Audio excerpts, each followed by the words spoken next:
Zombie apocalypse.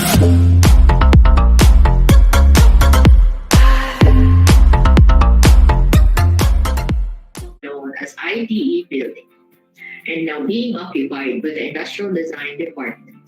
Here, the ID students learn the various types of design, including raw materials important for design and other relevant concepts. Of course, let us not forget the administration building, where you will find the office of the dean, office of the associate dean, office of the registrar, and the cashier's office. This building is actually far from the school buildings of the college because it is situated to the northwest of Boymaso, in the same building occupied by the same administration building. Mind you, our dear freshmen, most of the buildings may be old, but these buildings have seen many outstanding students who have sat in the classrooms or walked the corridors or hallways and are now distinguished, highly admired persons in their fields. Today, you see old buildings, but one day, perhaps not yet in your time, the college will also be one proof that the university's vision of a world-class university has been realized.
Welcome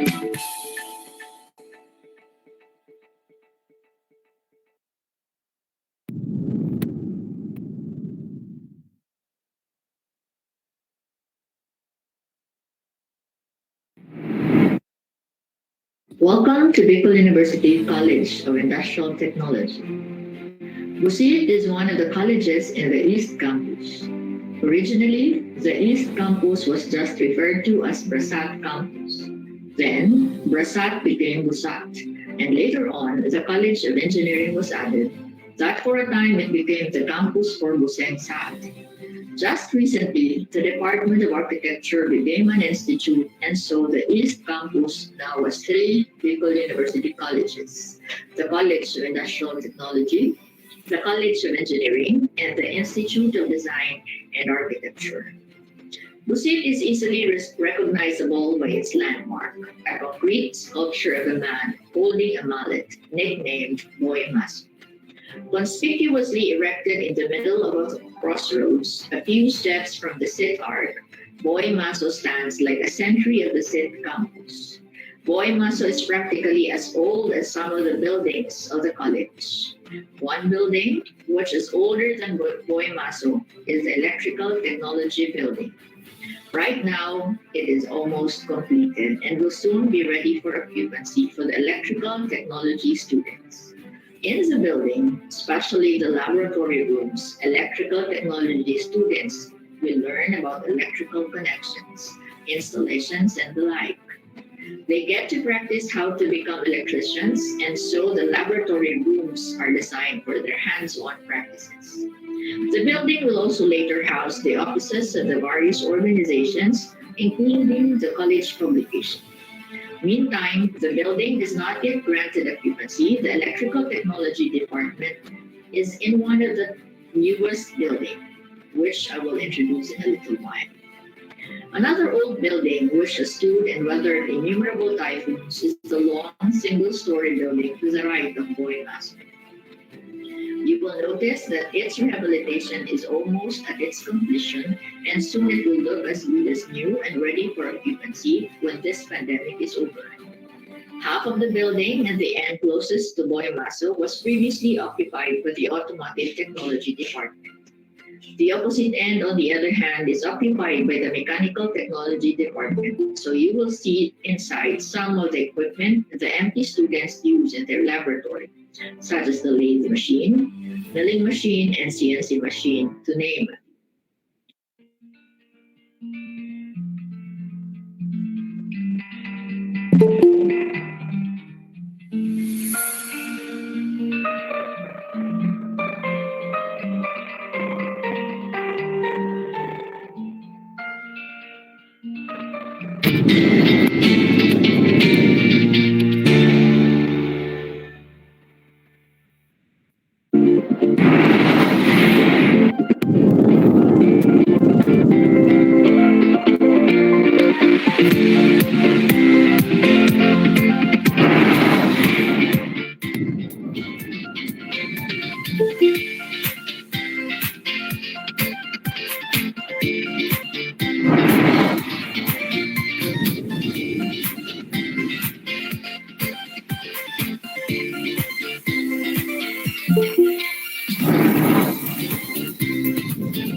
Okay, so good morning. Good Okay, morning, today sir. is Good morning, webinar James. series for Tech Talks, a webinar series with the theme technology, teaching technology toward a better normal. Okay, so electrical and electronics technology are now interwoven in every fiber of our society, and it's rapidly expanding, creating good work prospects in industries. Knowledge in mensuration and calculation, connecting electrical wiring, testing electronic circuits, and assembling electronic projects are a few of the essential skills necessary to be an electronic or electrical professional in contemporary times. So this September of 2002, the Bicol University College of Industrial Technology, Electronics and Electrical Technology Department will launch a revolutionary webinar series that will discuss some of the basic, common, and core competencies in the electrical and electronic industry. Again, this is Tech Talks, a webinar series with a theme teaching technology toward a better normal. So catch this first episode of Tech Talks webinar series this September 17, 2002. That is Saturday, 9 a.m. to 12 noon via Google Meet and live streaming on Facebook. So follow our group page for more upcoming and exciting webinar made available for everyone. Okay, so while waiting, I would like to give this shout out to Angelo Noel H. Manuel. He's watching from National Teachers College. Okay, so good morning. What about the others? You can use the chat box and give us a shout out for this webinar series while we're waiting for our welcome address.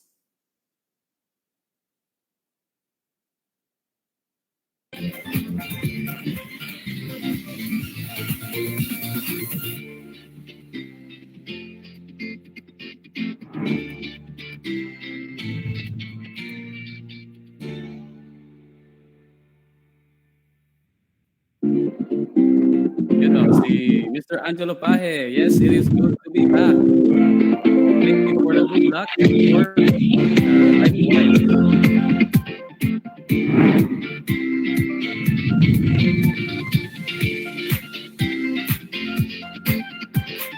Okay, so we have this full capacity on Google Meet. Kindly catch us up in Facebook Live. We'll just send a link there. Sa mga friends and alumni na gustong manood, they can watch it in Facebook Live. So allow us, our technical team, to, of course, put in the link.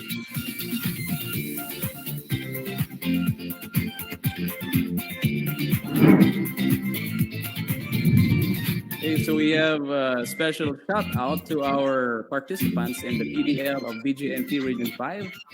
Ginabatan. Good morning.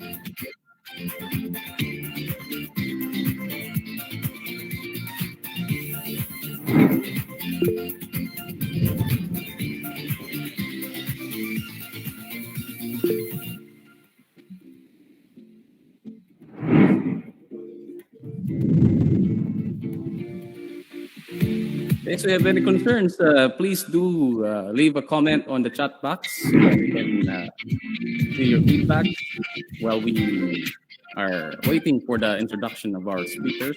And of course, welcome our guest for this webinar series.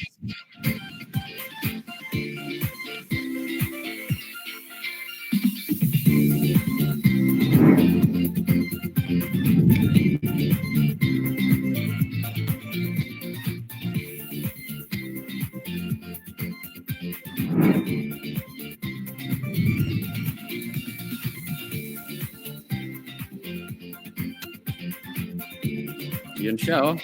So good morning. Shout out po from Bisel, third year. Shout out Mr. This is Luigi or Luigi Games Goomba. Shout out sa inyo dyan.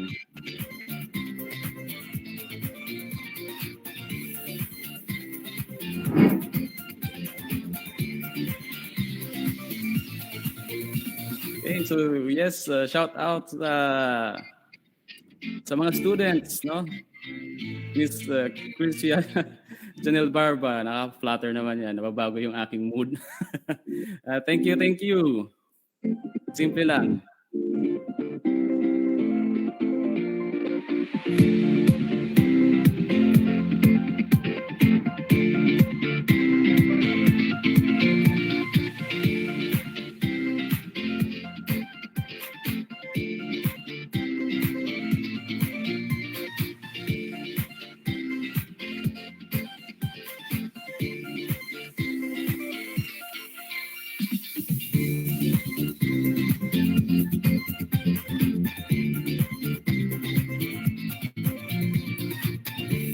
Yes, I think we have an e-certificate for the webinar, provided that you fill up the feedback forms after this series. And I think there's a total of 10 webinar series, so you do catch up every Saturdays, 9 a.m. to 12 p.m.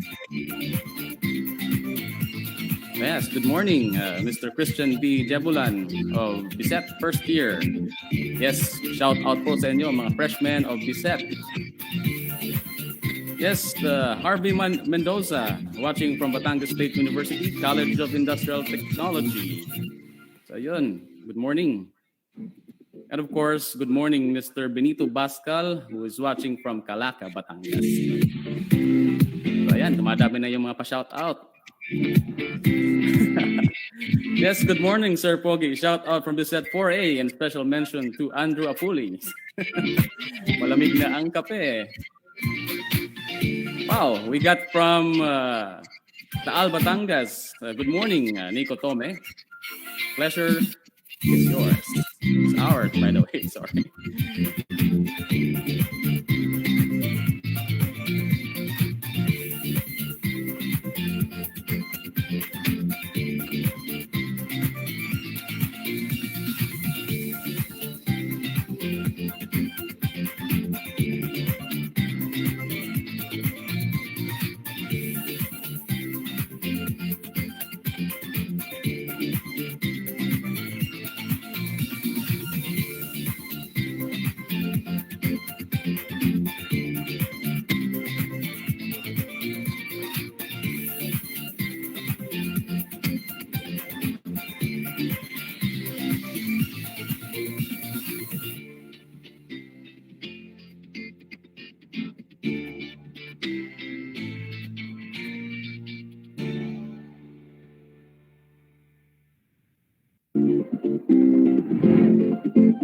Pahabol pang shout out.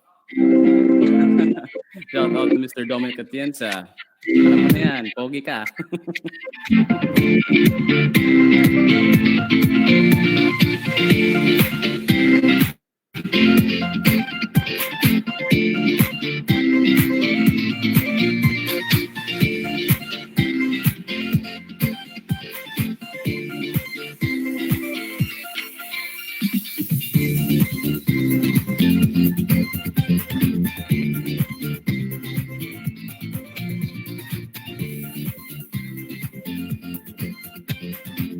Okay, so shout out to all of your organizers. Thank you.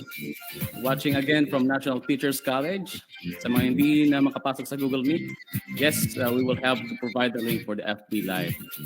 So please do watch there. And of course, kahit naka-FB Live kayo, we will be sending out the links for the webinar evaluation so that you can receive your e-certificate. Yes, shout out nga po sa BJMP Region 5, Kamalig District Jail. Sa mga jail personnel, sa mga tao nandyan, the uniform men, good morning. And of course, doon sa mga persons deprived of liberty, mga PJL. So special thanks to you guys. So I think we will be starting. In a few minutes, we will have our invocation, followed by the national anthem, and of course, the music.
Bayang magiliw, pelas na silangan, hanap ng puso, sa dibdib mo'y buhay.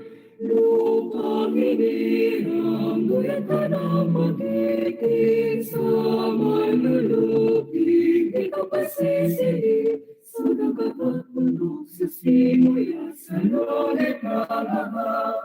Ilagang tulad, awit sa paglalaki na mahal. Pag-isap ng matang at mo'y tagumpay na nanenene. Ang bituin at araw niya, kailan pang may magdidilig. Lupa ng harapan, bakit po sinta, waray langit sa piling mo. Ang biligay ay ay mamatay ang mamatay ng langit sa'yo.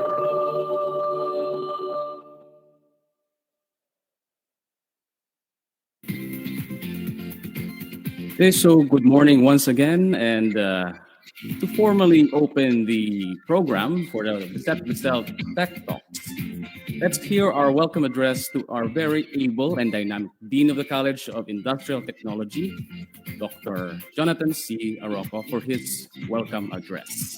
Sir. Thank you very much, Dr. Leon. I hope I am audible. Yes, you are, sir. Go ahead po. And I hope the noise is not so audible too. It's a bit noisy here, but it's a good and a well and nice morning. Although we are anticipating some disturbance in our Philippine area of responsibility. Nonetheless, we are, as Bicolanos are, we are resilient in any calamities.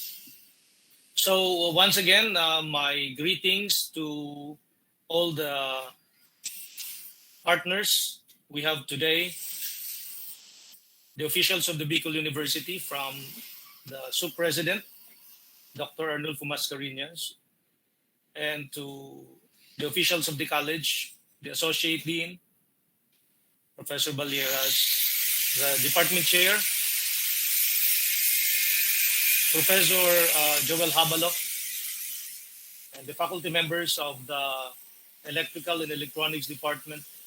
Of course, our Extension Coordinator, Professor Wilma Pahavera, our friends from the BGMP, yung ating pong mga officers, tsaka yung ating pong mga PDLs na nakikita ko ngayon, they are attentively following us.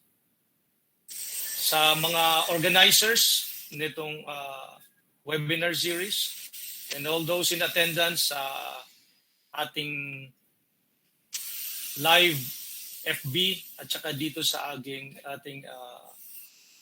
Google Meet. Friends, for the past 3 days, all the Bicol University leaders were exercising their minds, including myself, projecting a 30-year scenario for the university. That's like, in 2050, what will the university most likely be like? It is somehow characterized by a borderless education. Of course, it was highlighted the role of artificial intelligence and virtual reality. I am actually imagining, what electronics technology will be like in the future. Di ko rin maisip, we started with Star Trek, for instance, trying to think about a replicator idea. Now it has become a reality. Yung sa pelikula ay naging tunay, like the 3D printing. I'm trying to think about if a technology doesn't exist today, because we are actually too much dependent on it. You can just imagine a world without electronics, my dear friends, and electricity, for instance. We could not even think how inconvenient our life today is without technology. Reklamo lang natin pag nagba-brown out, di ba? Walang data, walang internet, no? We cannot imagine our life without these technologies. And look around you, my dear friends, no? For instance, we are connected with our friends in BGMP while andyan sila sa loob, nakakapag-participate sila because of technology. No? Ang iba sa atin, check your pockets, check your bags, look around you. You can almost find something that is electronically enabled. Andyan lang yan sa palibot. Therefore, the topic for today, for this Tech Talk series, which is like some similarity with TikTok. Sana yung speaker natin na hindi lamang magti-TikTok. We are used to TikTok thing, but now it's something much relevant. No? It's Tech Talk series. It begins with understanding electronics and electrical technology, which we hope to progress in understanding itong simula ngayong araw.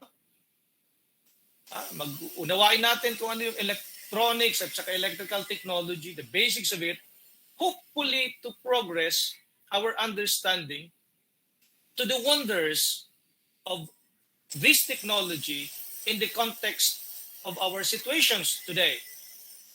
Be it you are a student, I would like also, by the way, to especially recognize participants coming from other state universities. I heard earlier on greetings coming from Batangas State. Whether you are coming from Bicol region or outside the Bicol region, okay? Whether you are an electronic enthusiast, a worker or a PDL. Halimbawa yung mga PDL natin, nakita natin na meron palang pwedeng improve doon sa ginagawang produkto ng mga lamp, na mga ginagawa nila ng mga electronically enabled devices na hindi na lang bumbilya, kundi LED at saka pwedeng sabihin natin no touch switch. Pwedeng siguro mga ganon na ma-improve. So whatever our context is.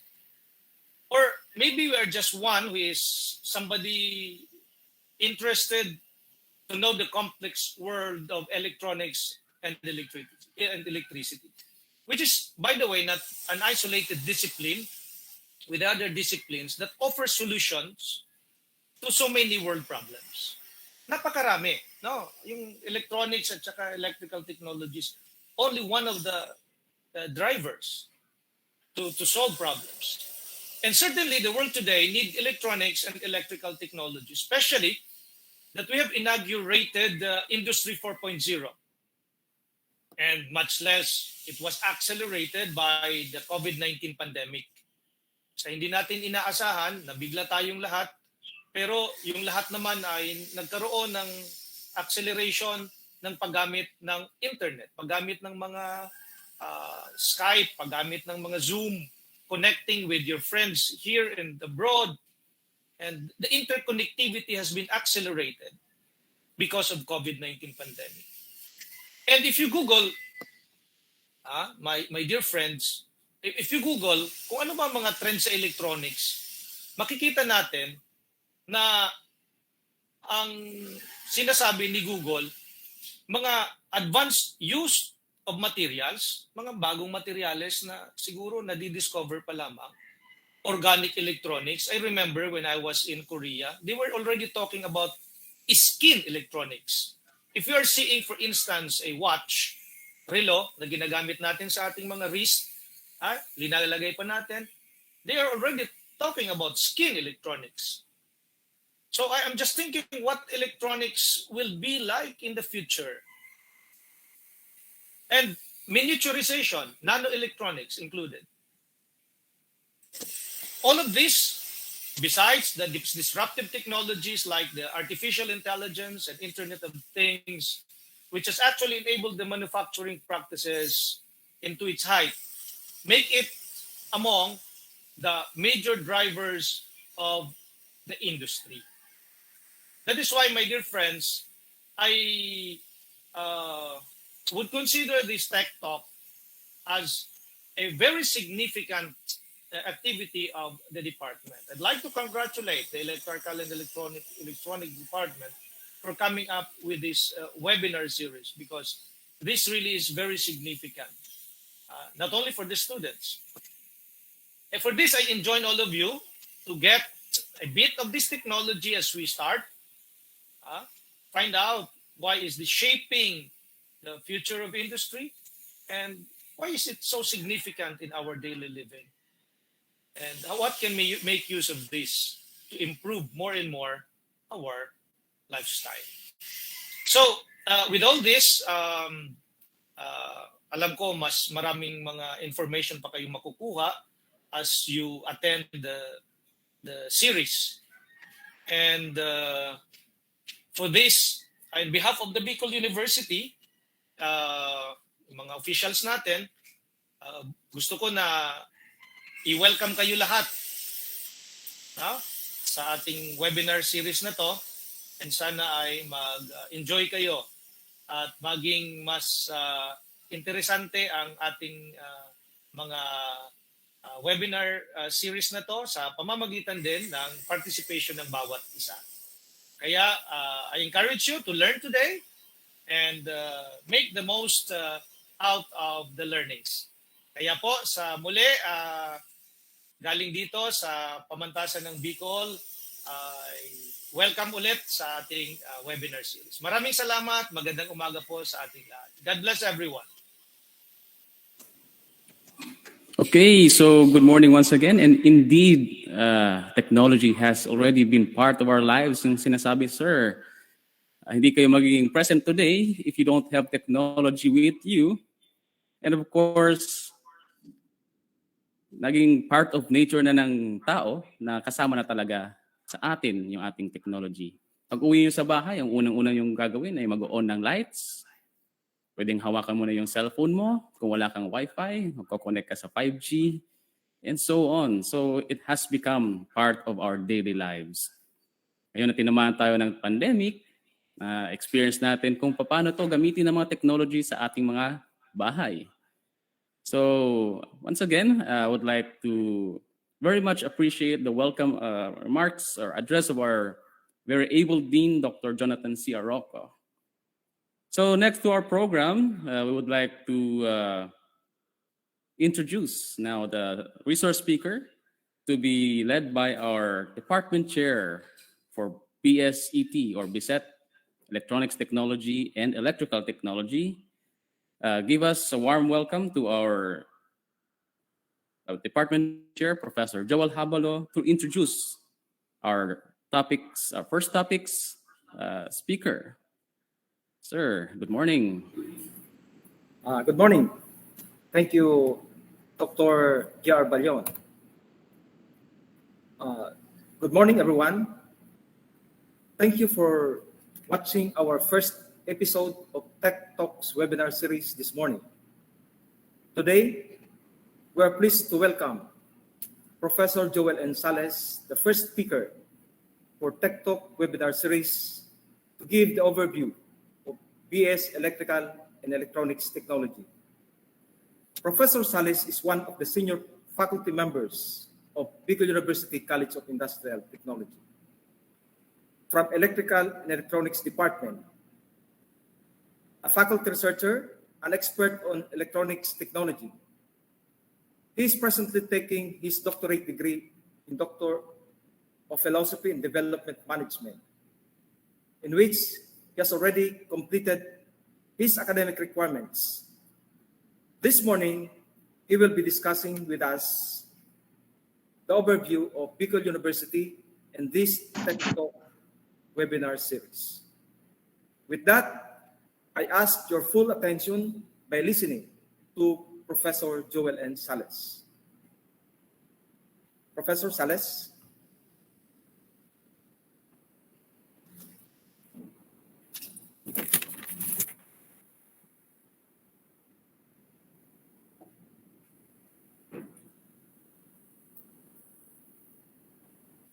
Good morning, ladies and gentlemen.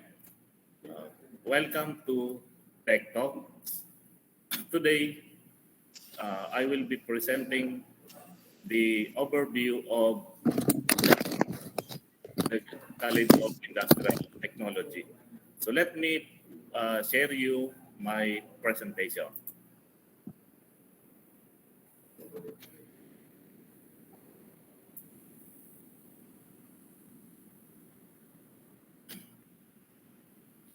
Okay, I hope you can see now my presentation.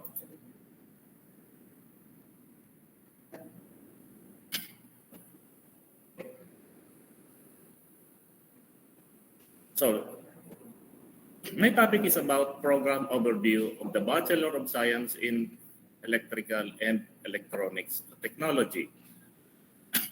Let us take a look at the historical overview of the Bicol University. The Bicol University was established in June 21, 1969. It was composed of several schools, namely the Bicol Teachers College, and then today it became the College of Education, and with its integrated laboratory school. The second school that made into Bicol University was the Daraga East Central School. It is now the Bicol University Pilot Elementary School. The third school is the Albay High School. It is now the BUILS High School Department.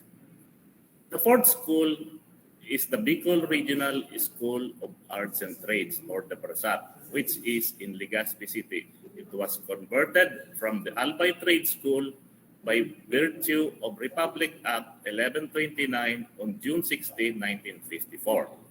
Now it is the College of Industrial Technology and College of Engineering. On the other side, the Rojas Memorial Agricultural College in Ginubatan, Albay was converted now, was incorporated in Bicol University, and today it is now the College of Agriculture and Forestry. And on the northern side, the School of Fishermen in Tabaco, Albay turned into the College of Fisheries. And now it is the Bicol University Tabaco campus. Those are the schools being incorporated that represents now the entire Bicol University. So it was institutionalized on September 22, 1970 by the virtue of Resolution Number 1 of the Board of Regents. The purpose of the Bicol University is that it shall provide technical training, provide advanced and specialized instruction in literature, philosophy, science and arts, as well as the promotion of scientific and technological researches. Now, let's take a look at the past presidents of the Bicol University. The first president of the university was Dr. Ricardo Arcilla from 1970 to 1980. And he was followed by the Judge Aquilino Bondo from 1980 to 1988. The next is Dr. Patria G. Lorenzo as the third BU president. He served 4 years in Bicol University from 1988 to 1982. The fourth president was Dr. Lilia Corporal Sena. He also served 8 years from 1992 to 1999. The fifth president is Dr. Emiliano A. Abirin. He served 4 years in Bicol University from 1999 to 2003. And the sixth president, Dr. Susana C. Cabredo, served also 4 years from 2003 to 2007. And now we have the seventh BU president, Dr. Faye Patra M. Lauraya. He served 8 years to Bicol University from 2007 to 2015. And presently, our president is Dr. Arnulfo M. Mascareñas. He started his service as president in 2015 up to now. So, the BRASAT, the Bicol Regional School of Arts and Trades, was converted into the Bicol School of Arts and Trades. Then it was the College of Industrial Technology. So let me pause for some seconds for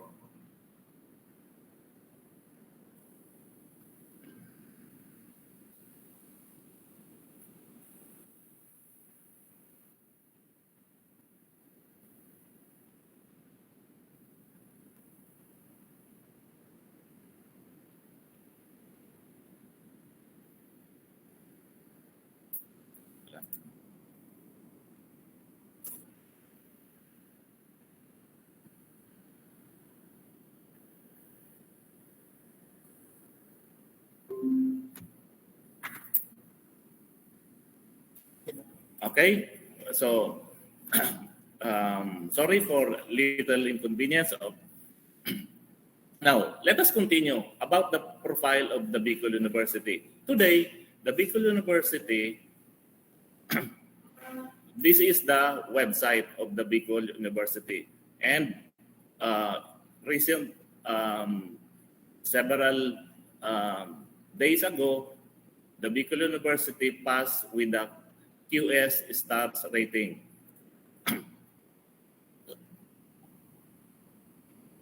Then, let's take a look at the vision, mission of Bicol University. This is the guide of the entire Bicol University, that it envisions to be a world-class university, producing leaders and change agents for social transformation and development.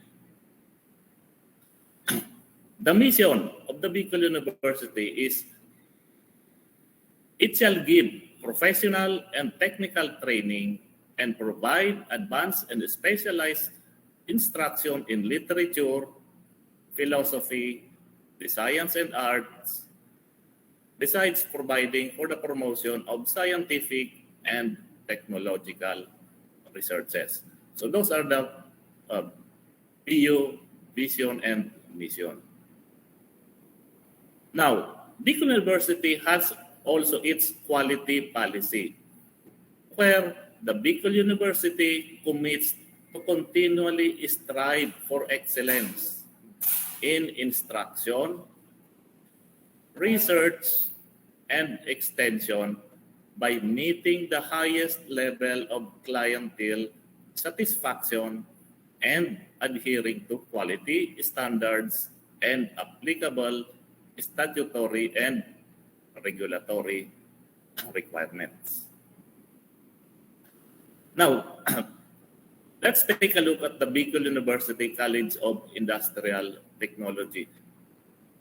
As you can see on the left picture, this is the symbol for the College of Industrial Technology when you enter the campus.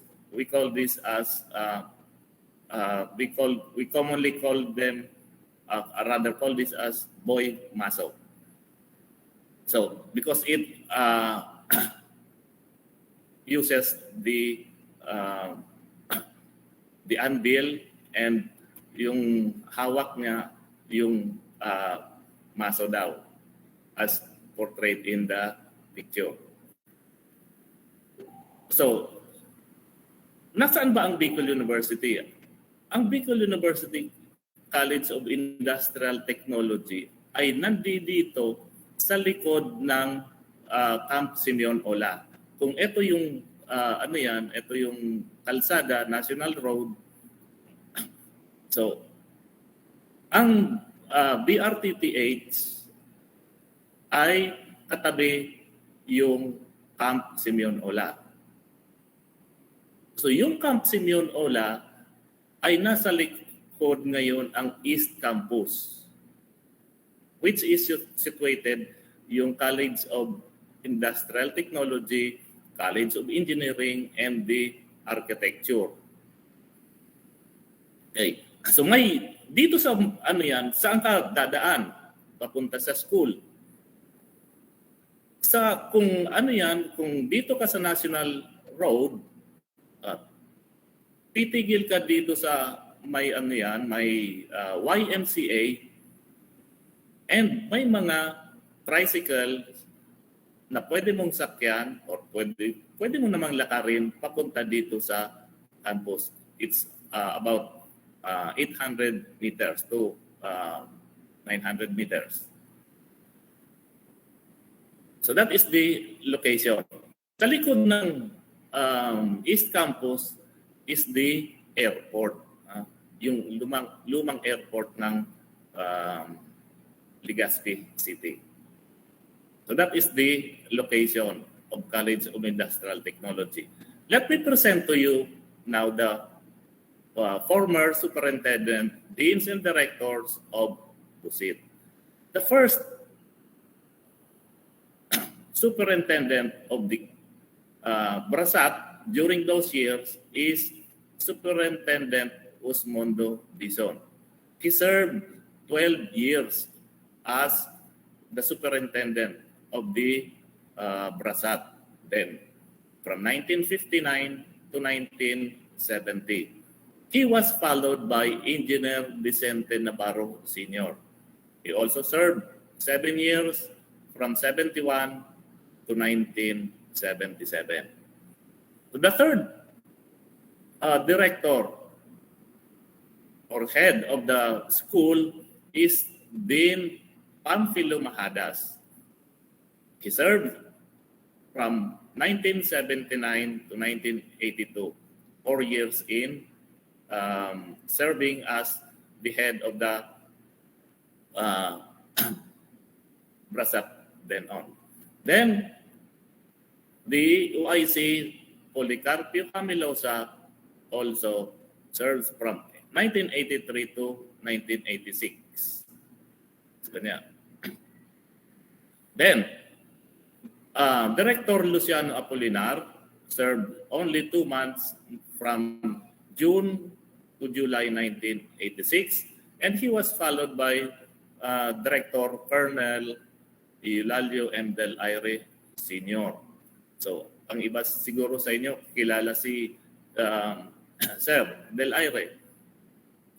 He serves as director of the School of Arts and Trades then on. So, sabi ko nga, from Brasat and then Busat.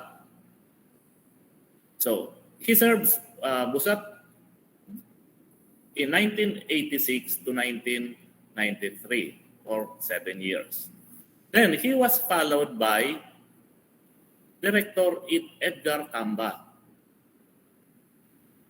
He serves 5 years from 1993 to 1998. And he was followed by Director Oscar Landagan from 1998 to 1999 for 1 year term. And the nine deans are Dr. Adin Narciso M. Montas. He served 13 years from 1994 to 2007 as Dean of the College of Industrial Technology. And he was followed by Dean Erlinda C. Relucio. She also served the office from 2007 to 2014 for 7 years. And today,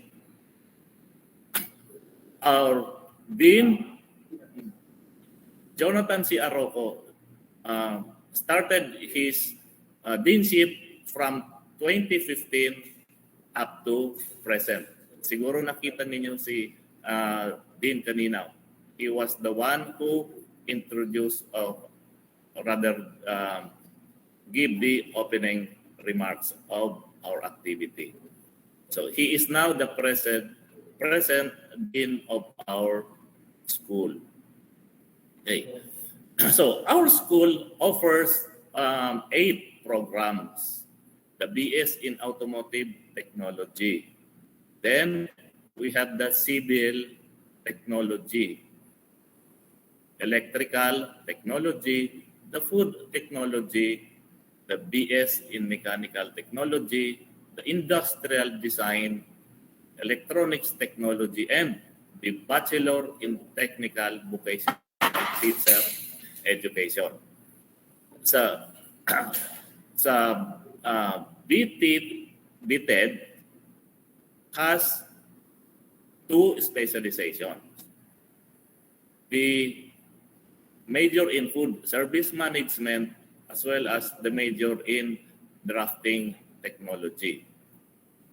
So because some of the major subjects, say electronics, mechanical, automotive, were temporarily freeze. So eventually those major electronics, mechanical, automotive, and others will be open soon due to the demand of search. Okay. So Now, let us take a look at the Bachelor of Science in Electrical and Electronics Technology, or the BSEL and BSET. These two programs were combined because they are similar. Sabi nga, walang electronics kung walang electricity. So hindi gagana ang electronics kung walang kuryente. Okay. So these are the curriculum. When you enrolled in electrical technology, when you finish your first year, you will be given a certificate as assistant technician. While if you enroll in electronics technology and finish your first year, you will be given the certificate in electronics technology laboratory aid. So, first year pa lang, bibigyan ka na ng certificate kung matapos mo ang first year.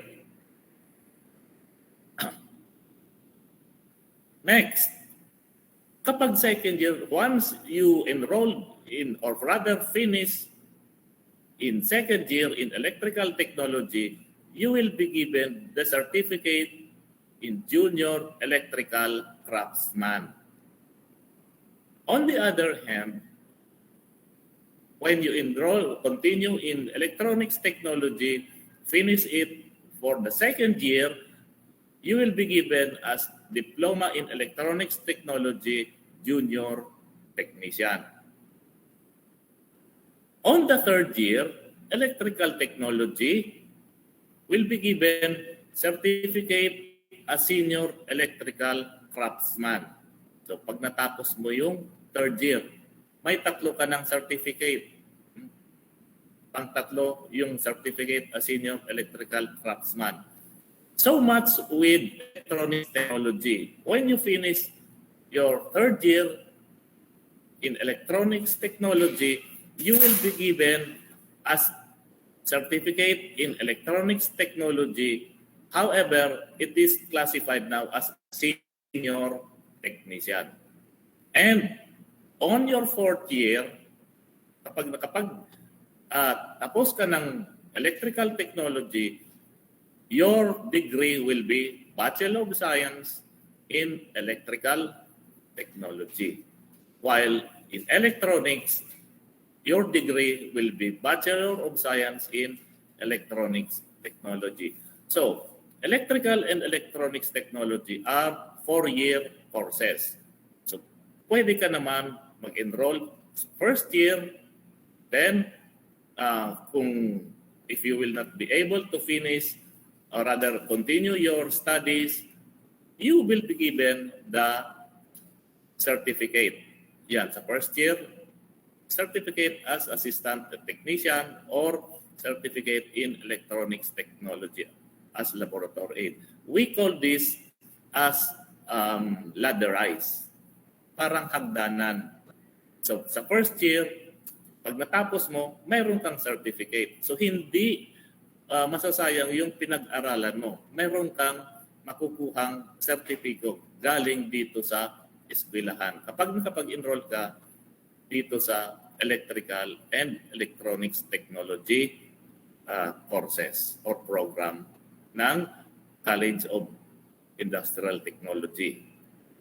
So, ganyan po ang curriculum namin. So, yung mga subjects na yan, nandiyan dyan. Okay. As you can see now here in fourth year, makikita ninyo sa first semester sa electrical technology may roon 5 subjects. While sa electronics technology, mayroon silang 8.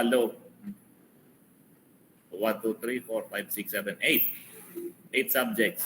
And pag second semester ng fourth year, makikita ninyo, isa na lang ang subjects nila. Sa electrical is supervised industrial training. So ito na yung tinatawag natin na OJT. Sila ngayon, yung fourth year, second semester, ay ano na sila sa field para mag-experience ng nature ng outside work sa trabaho. So much with electronics technology. Only the subject here is practicum ang term sa electronics. The same. So lahat sila i-field sa mga electronics related na industries, and they will be there for the entire second semester. Some of these fourth year, so for your information, some of the students in electrical and electronics technology are being hired by the different partners of the program. Sa electrical, may mga students na pinapareport after graduation. So much with electronics technology. Ang iba sa electronics technology, hindi pa nga nakaka-graduate, sinasabihan na ng OJT-han nila.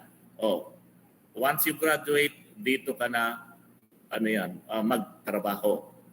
So those are the demand of the electrical and electronics technology. So even though, sa example, sa isang company sa Laguna, sa Samsung, yung mga estudyante na nag-OJT sa Samsung, when they perform well on their practicum or OJT, sila ay automatic binibigyan ng pamasahe sa aeroplano pabalik para magsimula ng magtrabaho sa Samsung. Ganyan ang demand sa electrical and electronics. So, as compared sa ibang courses na ikaw pa ang maghahanap kung saan ka magtatrabaho, while these courses or this program, sila, yung company na mismo, ang pumupunta dito sa school para i-hire sila. So that is the advantage of the technology courses. So, and besides, OJT, when they are in OJT, they are given allowance. So, sa ibang courses, ikaw pa ang magagastos. So that is the advantage of this program, the electrical and electronics technology. So I hope some of your brothers or sisters or relatives, you can share with them our program para mabigyan natin sila ng magandang bukas sa darating na panahon, and eventually they can help in your family. So pag pa lang, sa fourth year pa lang, ang iba sa kanila ay mabibigyan na ng trabaho kaagad. So mag-graduate ka, aakyat ka sa school, sa stage, may trabaho ka. Okay. So let us continue. Last semester, nakuha ko itong sa first semester, 2021-22.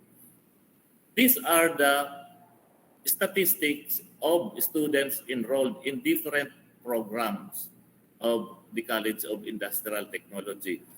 All in all, ang kalahatang estudyante from first year to fourth year ng lahat ng programs ng Bicol University ay umaabot sa 1,754 na estudyante.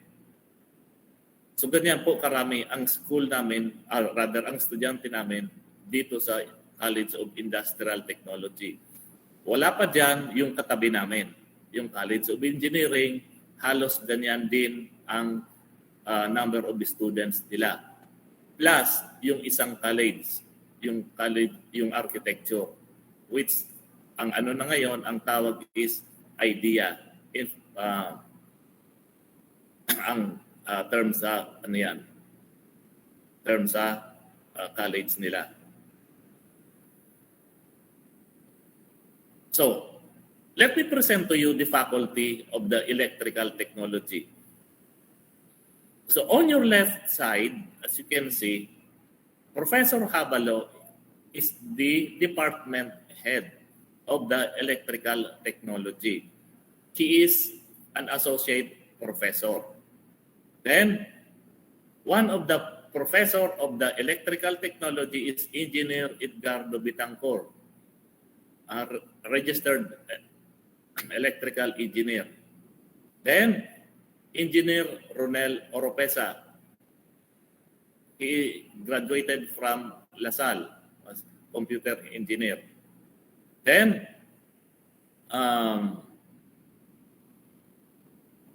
Antonio Buen. He graduated from Bicol University Graduate School with Master in Industrial Education. He is now an assistant professor. Then, Mr. Edan Jan Navera, a instructor, a graduate of College of Engineering, Electrical Engineering. Then, a part-time instructor, a BT-BTED graduate, Mr. Reniboy Buragay. So, those 6 faculty members are the one who handles the major courses in electrical technology. On the other hand, sa electrical technology naman, ay naririto yung mga professors. Una, si Professor Kenji Merenciano, isa po siyang doktor na ngayon, PhD, Doctor in Philosophy. So electronics technology, I should say. So dito sa BSET, electronics technology, si Professor Merenciano has finished his doctoral degree. He is now an associate professor. Then, si Dr. Anthony Cabrillas, also an associate professor of the electronics technology. Then, si Sir J.R. Balyon, yung ano natin kanina, yung he is now a doctor, an assistant professor. And to graduate this December sa Cebu, si Dr. Gilmore Olfindo. Yan, assistant professor. The next batch in electronics technology is yours truly, an associate professor. I have finished my Master of Arts in Industrial Education here in Bicol University. And then, the next one is Engineer Joseph Christopher Bustamante. He is an electronics engineer as well as Masters in Engineering Technology. He is an associate professor. And lastly, si Professor Osma, a graduate of College of Industrial Technology, BSIE noon, as an instructor. So, dito may 7 professor ang electronics and 6 lang ang as compared sa 6 sa electrical technology. Kasi sa electrical may retire na, as of now hindi pa na papalitan ng bago. Kaya ano lang sila, 6. Okay. So ito na ngayon ang building kung saan kami. Ito yung building where on the second floor situated the electrical technology department. Dito sa building. On the third floor, situated now is the Electronics Technology Department. So dito yan sa sa East Campus. Okay. Ito yung mga rooms. Kung aakyat ka sa sa second floor or third floor, ito yung rooms, ito yung corridor. Ito yung sa loob ng rooms namin. Okay? Then, ito yung laboratory. So we have a television, we have a projector na ginagamit sa instruction. Ito, makikita niyo sa picture si Engineer Bustamante. Nagde-demo ng equipment sa mga estudyante. And this is our computer laboratory. And ito yung room ng laboratory namin dito sa Department of Electrical and Electronics. Ito yung corridor. Ito yung mga room sa kaliwa. Okay. Ang susunod ay yung mga gamit namin dito. Hindi ko na naisama yung iba. Pumili lang ako ng para maipakita sa inyo.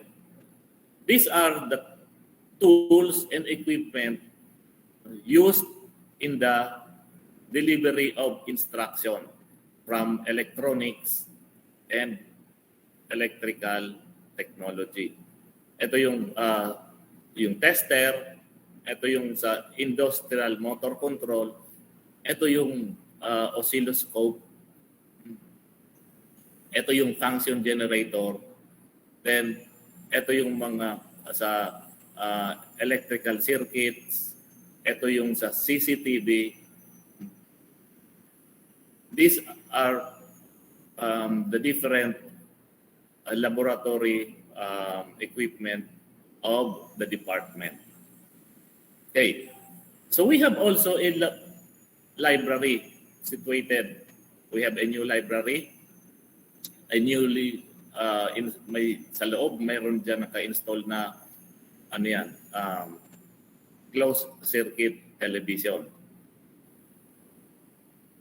Then we have a student handbook. Ito yung binibigay sa mga estudyante to serve as guide what they are going to obey or follow some policy regarding their stay in Bicol University. All of those policies are stated in the student handbook, kung paano ka mag-enroll, kung paano ka mag-drop, and so on. So nandito yan sa student handbook. So these are the career opportunities. Ito yung recent na yan. Anong mga opportunities na makukuha mo kapag ikaw ay graduate ng electrical technology? O tingnan niyo dito sa yan. Bago ko lang kinapture ito the other day. Sa Sutherland, okay, sa Legazpi City, Albay, kailangan nila ng Associate Professional Facilities Engineer. Yun. Demand ng electrical technology. Another, electrical engineer, Laridel, open for fresh graduates, Meralco Industrial Engineer Services sa Bulacan. Okay. And another demand, maintenance engineer electrical in Calamba, Laguna. So these are the opportunities when you graduate in electrical technology, or you can pursue engineering in College of Engineering if you want to enroll. This one is about electronics technology. Ito yung demand naman ng electronics. Ito yung naghahanap ng electronics technician sa IMOS. Okay? ang sahod 18,000 to 25,000 ang buwan. Then you have technician, engineer, Legazpi City Branch, Gaken Philippines. Sa Legazpi, naghahanap ng technician. Ito yung sa Job Street, ito yung sa iba't ibang industry na kung saan pumupunta yung mga estudyante para mag-OJT and then eventually they are being hired by the company. Ganyan ka-demand ang demand ng electrical and electronics. So, paano makapag-enroll sa Bicol University? Mayroon kaming college entrance test. Bicol University College Entrance Test. So, sa inyo na may question kung paano maka-enroll sa Bicol University, tingnan lang ninyo itong website na nakikita ninyo dyan sa buu.bicol-u.edu.ph/buset online. So, makikita niyo diyan, ito yung application process kung paano makapag enroll sa Bicol University. By the way, ang Bicol University po ay pag-aari ng gobyerno. So, wala pong tuition ang mga estudyante. Walang hinihinging tuition ang Bicol University sa mga estudyante or sa mga magulang because this is a state-owned university. Sa Albay po, Bicol University lang ang pag-aari ng gobyerno na eskwelahan. That's why we have so many applicants for college entrance exam. Ang nag-a-apply sa amin dito every year umaabot sa mga 28,000 na estudyante. So imagine 28,000 na estudyante. So kakaunti lang ang kukunin. That's why kailangan magaling ka sa school. Para mapakita mo yung grades mo mataas, you have some curricular activities in order that you will be accepted here in Bicol University. So, tingnan na lang ninyo kung ano ang mga courses. Nandito yan. Courses offered. Yan. So, application process, general requirements, students of DepEd recognized high school who are high school seniors expecting to graduate at the end of the school year, or senior high school graduates who have not taken and are not taking any college subject or ALS graduates. Ito yung sino ba ang pwedeng makapag-enroll sa Bicol University. So dito naman sa baba, anong mga requirements ang kukunin mo kung gusto mong makapag-enroll sa Bicol University? Nandito na po sila. So all you have to do is search for the website. Nandito, nakikita nyo yan sa screen niyo yung website, or nandito naman sa baba, https://bicol-u.edu.ph. Pwede na ninyong picturean yan in order that you can access now the website and inquire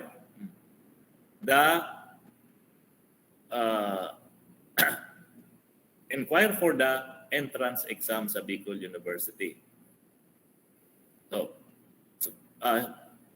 Okay, so siguro nakuha na ninyo, na-picture na ninyo. This may serve as your guide in enrolling your children or your brothers and sisters and even your relatives. So, i-guide na lang ninyo sila. Kaya nga, ito yung unang topic namin in order that our college can able to help other students enroll in Bicol University. So, sa alumni, may ano kami dito na please send your pictures about your activities in Busit. Sa Facebook, Busit Alumni Core Group. Nung nakaarang araw, may yung pinakita ko sa inyo kanina na si Boy Maso, may isang alumni na may picture siya katabi si Boy Maso. Pagkatapos ngayon na senior citizen na siya, nagpa-picture ulit ngayon dito sa katabi ni Boy Maso. Inaano nga namin siya na kung alam niya kung sino ang gumawa ng statue na Boy Maso. So if your relatives know, siguro yung mga parents ninyo or relatives may alam kung pag-aral sila dito sa Busat noon or Brasat, kung alam kung sino ang gumawa, may ano tayo dyan. Ititrace natin yung history para maganda na makita natin, mabigyan natin ng parangal yung mga taong nag-contribute dito sa alma mater natin. So, submit lang ninyo Busit Alumni Core Group. Yan. So, this ends my talk with the introduction. Thank you very much for attending our webinar, and I will end now and send the privilege now to the moderator. Thank you very much. I will now stop my sharing. Salamat po.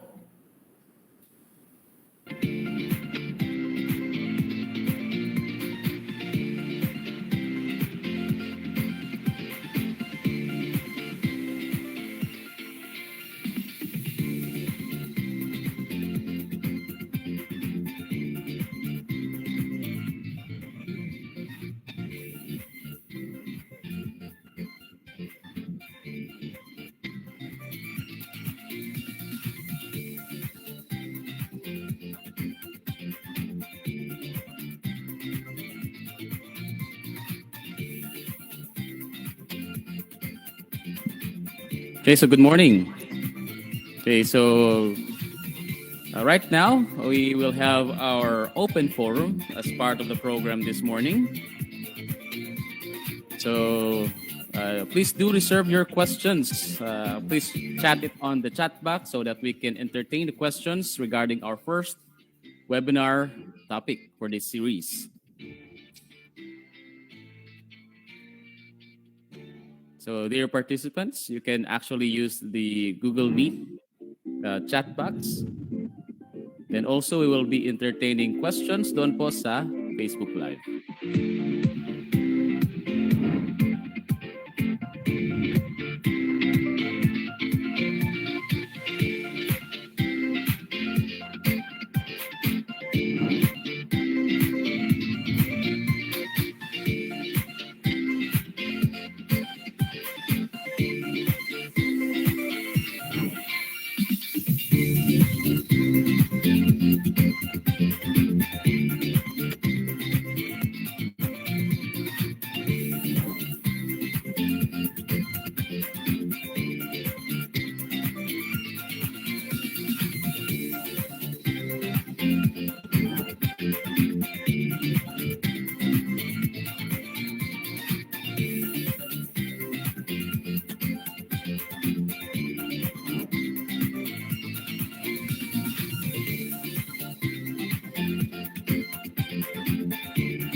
Okay, so once again, this time is already open forum, and kindly use the chat box for your concerns or comments or shout outs while waiting for our questions. Malay mo, napakahaba ng mga questions nila for our first speaker. And by the way, for the next webinar series, our next topic will be more on electrical safety, which will be headed by our department chair as the speaker for next Saturday's webinar topic. So sa kanya po yung electrical and electronic safety next Saturday. So by the way, this webinar series will be always be scheduled during Saturdays. That's 9 a.m. Well, see you the next webinar series. But of course, while waiting, sana meron na diyang question. Baka mga questions kayo sa unang topic ni Professor Sales. At para malinawan naman, of course, kung may mga katanungan kayo dyan, reserve. Huwag kayong mahiya. Any shout-outs? Check ko ang aking Facebook Live. Okay, Okay, so we have students from our colleges from different programs. Ayan po, mga first year and second year.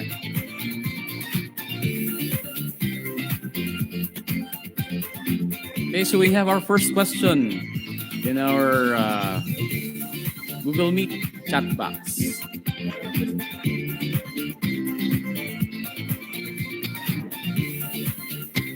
Okay, so the first question here is, Sir, ask ko lang po kung merong procedure para magpatuloy ng electronics technology to electronics engineering.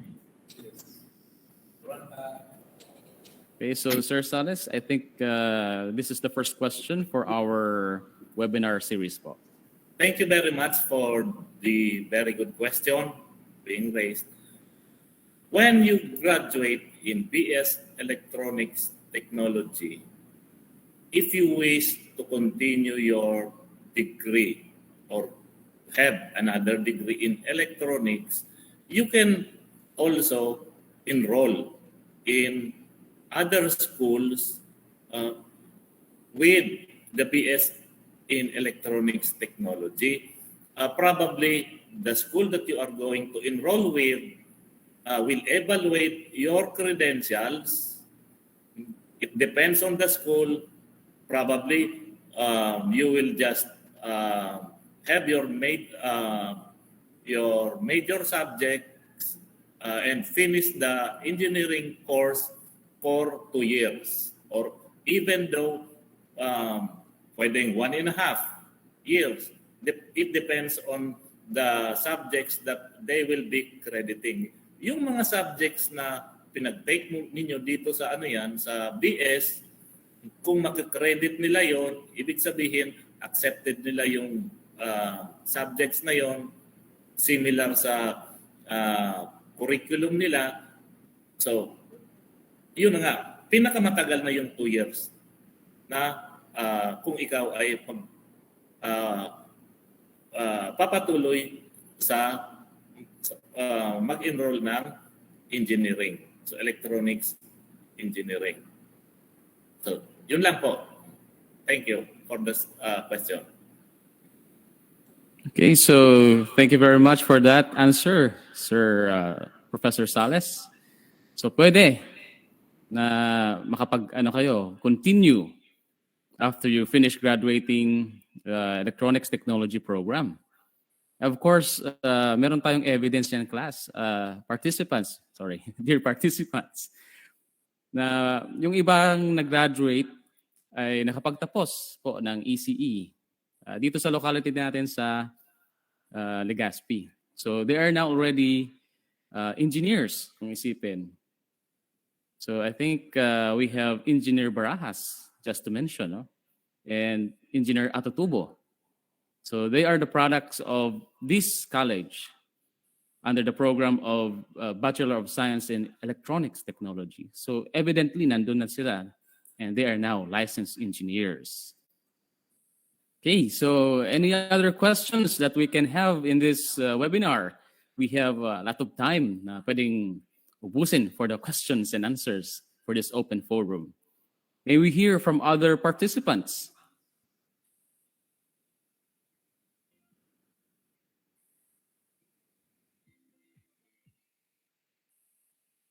Okay, so we have our second question.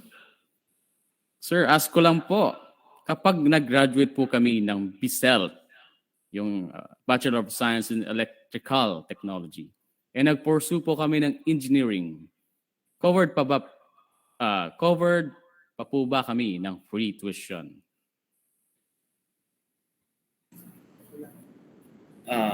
Thank you very much for the question.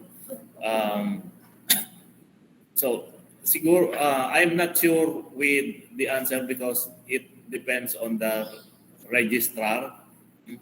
Kung kayo po ay you will be accepted as engineer, or rather enroll as in engineering, siguro hindi ko lang masyado yung procedure, yung policy if, say for example, you are graduate of electrical and or electronics, and you would like to pursue in electrical engineering in BU, and those graduate in electronics would like to pursue in engineering in Pulangi. So probably, since it is an offering of Bicol University, siguro kung sa akin, pwede sigurong ano yan, walang tuition if I'm not mistaken. So akin lang po baka ano yan, i-ano lang natin sa registrar ng college kung free tuition ba o talaga yung second degree. Ang tawag din is second degree ng mga applicants. Thank you very much. Anyway, siguro si Professor Abalon siguro may ano yan, isi-share. Sir. Of course, while waiting, Okay, sana meron na dyan. thank you for the question. Baka mga questions kayo sa unang topic ni Professor Sales para malinawan naman for kung may makatanungan kayo dyan. I'm sure. Okay mo kaya? Any shout-outs? Ito ang aking Facebook Live. Considering that the double course is already approved by the Board of Regents in Bicol University, meaning to say that a graduate of any four-year course in BU could able to take another course. So therefore, when they are graduated, when they are allowed to enroll for the second course, so therefore they can also enjoy the free tuition.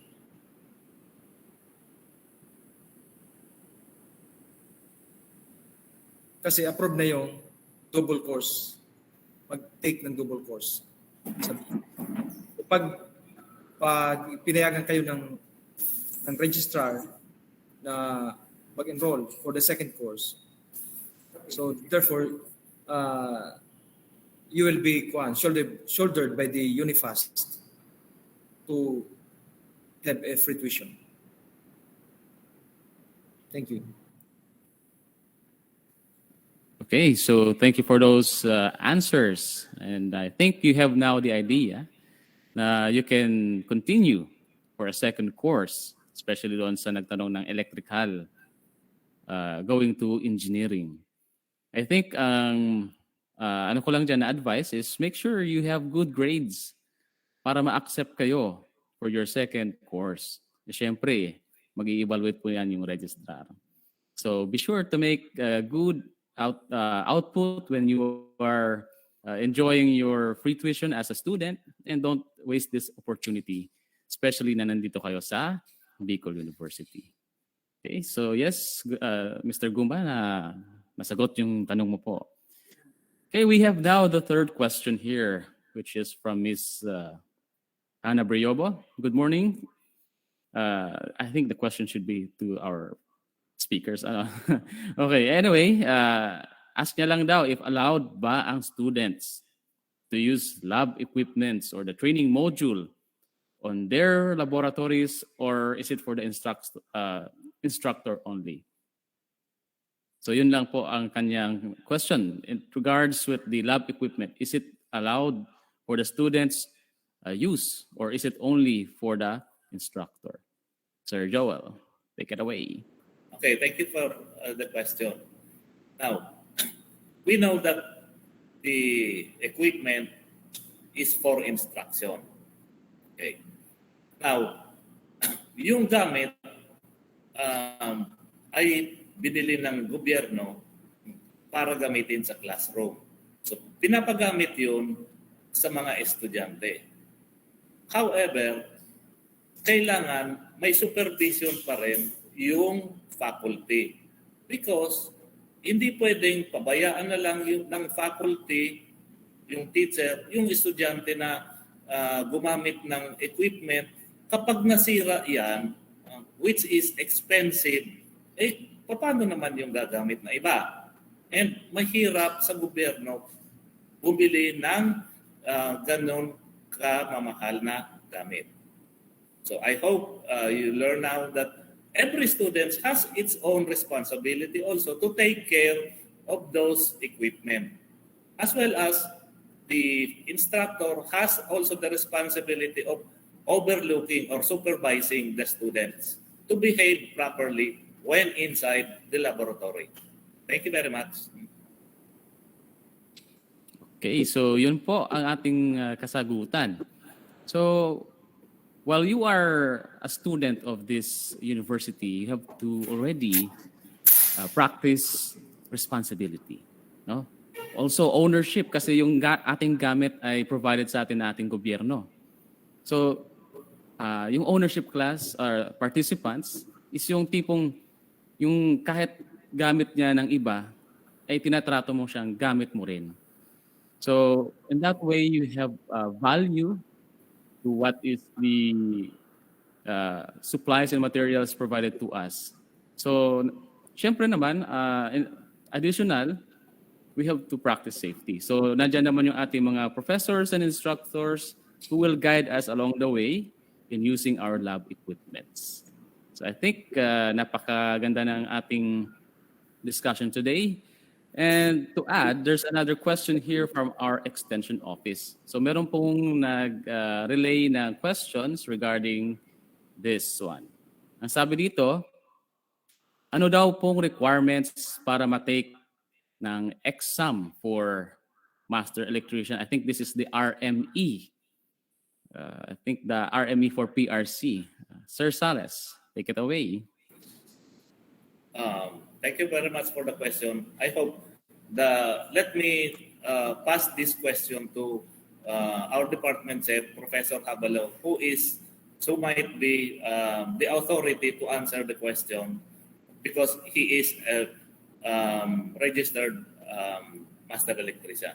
Sir Habalo, so you can answer the question if you are monitoring. Sir?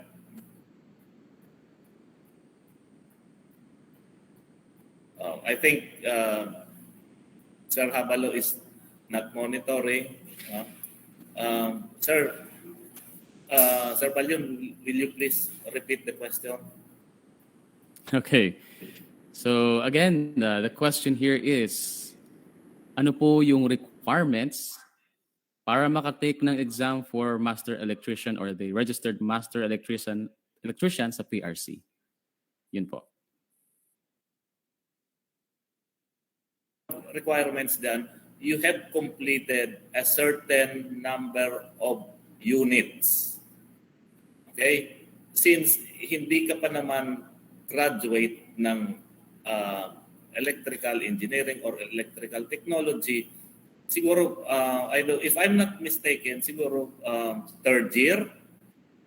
Noon kasi 72 sa ano yan, siguro 72 units if I'm not mistaken. Kapag nakakuha ka ng 70, accomplish mo ng 72 units, pwede ka nang mag-exam.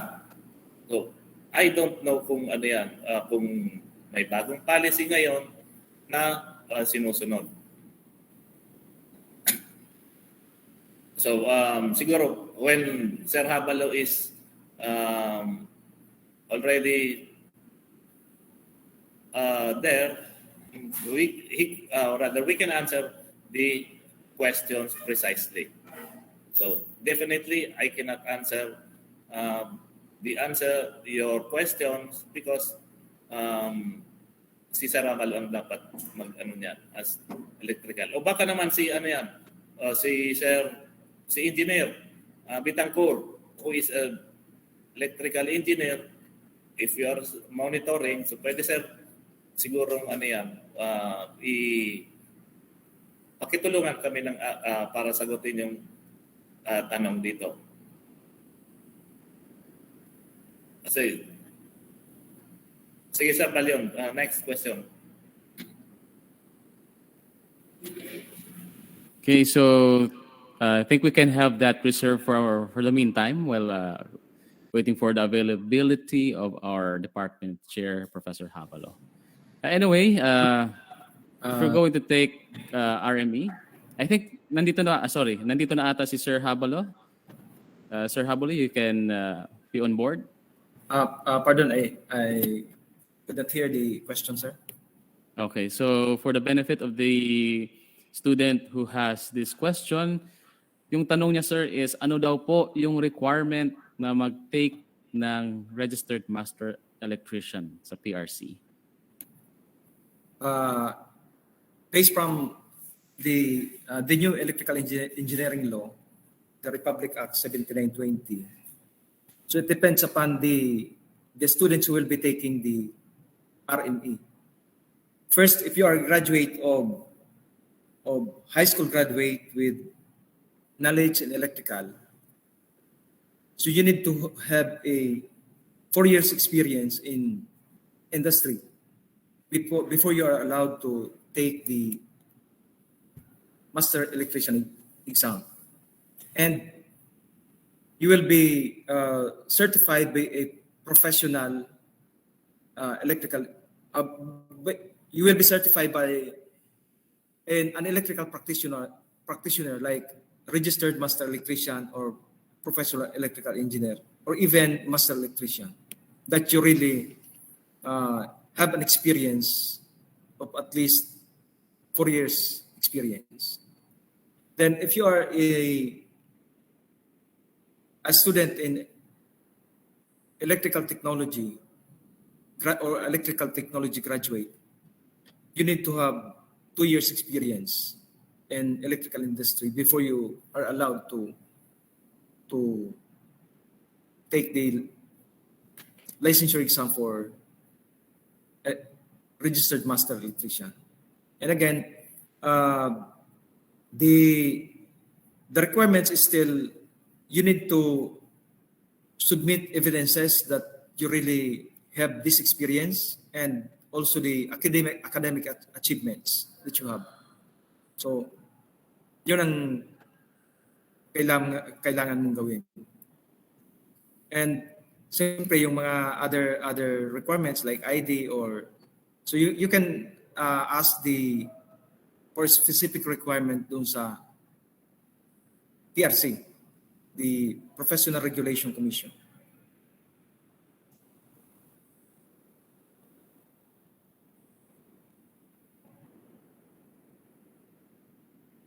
Okay, yes, sir. Okay, I think that's the answer for that question. And syempre, salamat Sir Habalo for giving us the insight on how we can get a requirements for taking the master electrician sa PRC. Okay, so a simple reminder also that if you're going to take the board exam at kukuha na kayo ng transcript of record, especially sa mga graduates, make sure to put there for exam purposes. The registrar, alam nila yan kasi yan yung practice na ginagawa, no? So if you're going to take the exams like PRC, nakalagay dapat doon sa transcript na for board exam purposes. Okay, so we have another question here regarding sa certificates. Okay? So yung certificates po ba ay binibigay after makomplete ang subjects from first year to fourth year? O nakukuha po ba siya after graduation? So what's gonna be the answer for this? Okay, again, thank you very much for the question. Actually, yung certificate pwedeng ibigay after first year, completing the first year. Kung ayaw mo pang kunin yung certificate, pwede mo naman siyang kunin during second year, third year, or pag fourth year. So, may 4 na certificate ka dapat na makukuha. So, yun nga, pag first year, pag tapos mo ng first year, pwede mo nang kunin yung certificate mo. And then, pwede mo na yung gamitin as credentials when you are going to apply or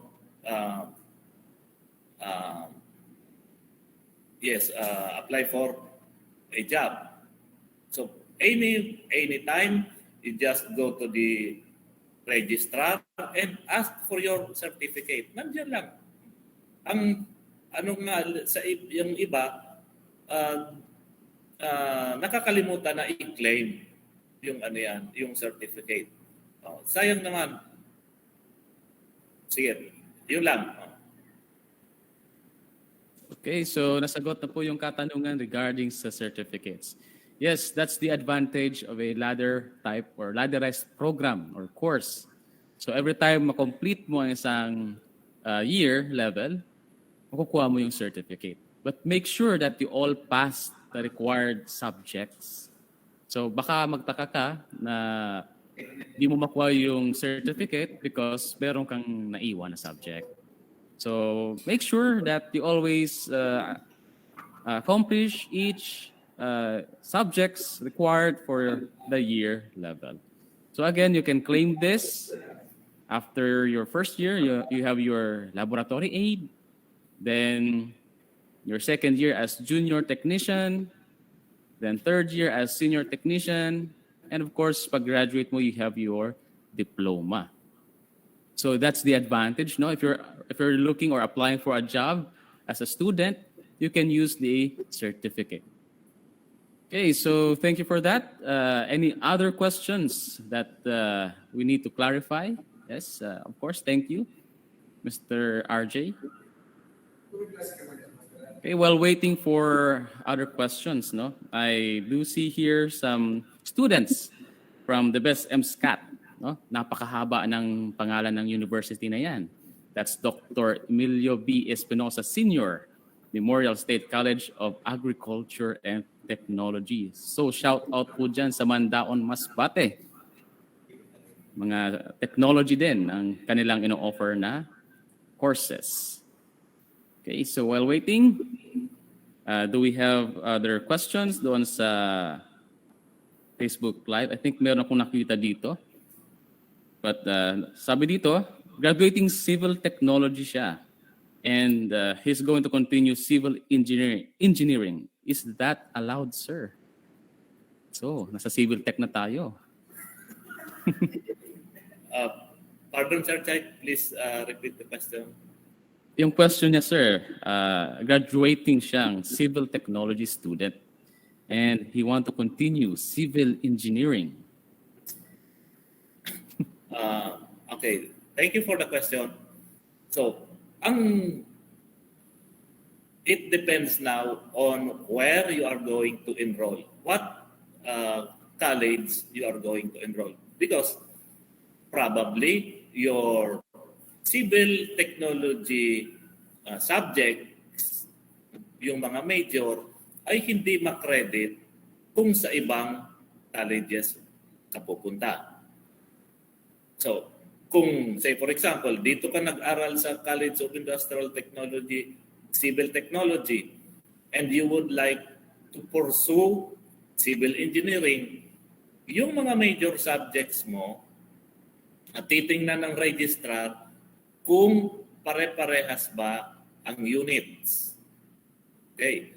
Kasi kung ang isa ay mababa, ang isa mataas, kailangan mong mag-recover ng units na kulang. So yun ang isa sa mga dapat i-consider. So, pwede kang mag-enroll sa civil engineering. It depends on your grades. So kailangan ma-accomplish mo muna, ma-satisfy mo muna yung grade na pwede kang ma-accept as civil engineering student. Aside from that, yung grades mo, dapat mayroong bakanting slot na pwede kang na pupuntahan. Hindi pwedeng, say, tapos ka ng second year, and then gusto mo mag-third year. So, paano kung sa engineering walang vacant slot, puno yung yung number of student. So, hindi ka pwedeng ma-accept because puno nga yung sa civil engineering. So those are considerations by the registrar. So, yun lang ang pwede kong isagot. Thank you. Okay, so thank you for that answer, Professor Sales, for the enlightenment doon sa student from civil technology who is going to pursue after graduating as technology student and going over to engineering. So make sure to inquire always the vacant slot if meron, and if they are welcoming students after yun, mag-graduate ka sa ibang course. Okay, so we have again here another question. So this time, going abroad. Ano po ang requirements if a BSET graduate wants to work abroad? Sir. If you are willing to work abroad, it depends now on the requirement of the company you are wish to work with. So depende na yan sa sa requirements ng kung saan ka mag-apply. So kasi pag graduate ka na, bibigyan na sa iyo yung transcript of records mo, and then yung kasama yung diploma. So wala na doon ang yung Bicol University na pananagutan kung ano ba yung requirements ng ng isang company. So it depends now on the company. All we have to do sa school is to prepare you mentally, skillfully, physically, in order that you will be able to accomplish your job when you have your work. So yeah, that's the only preparation of the Bicol University. So that's all. Okay, so thank you for that. Of course, be sure to prepare yourself if you're going out of the country. At importante dyan, number one is passport. No? So anyway, yes, it depends on the company, of course. Kung anong kailangan ng mga requirements and even medical. No? So you have to also research on the company para mas prepared ka po. Okay, we have here another question. May age requirement po ba, sir, ang pag-enroll sa BSET or BSELT course? Ano po ang requirements para makapasok for this BSET or BSELT program? Okay. In order for you to be allowed to enroll in Bicol University, sabi ko nga kanina, you must pass the college entrance exam. So kailangan po mag-a-apply kayo ng college entrance exam. So yung pinakita ko kanina na website, puntahan niyo yun, pagkatapos mayroon doon na pwedeng i-download na application form. Noon, ang application form ay binibili. It cost 200 pesos per application if I'm not mistaken. But now, due to free tuition, lahat po libre na yan.